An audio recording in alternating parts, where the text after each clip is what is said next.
Oh my gosh. Look at the live oaks.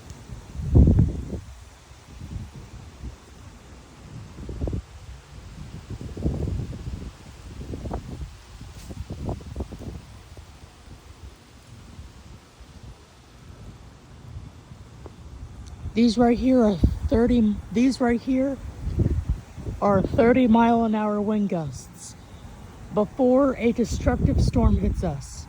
A destructive storm is about to hit us within the next hour. I don't know how many miles per hour the winds are going to be, but it's going to be very bad. And now we're just getting some strong wind gusts before the storm gets here. So yeah, these are 30-mile-an-hour winds before a destructive storm hits.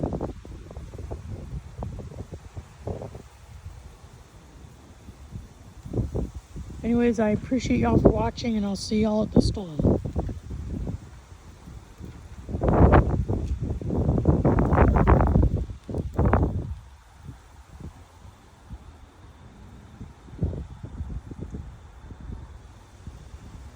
I've already saw a couple CGs and I heard thunder. Alright, well, I'll see y'all at the storm.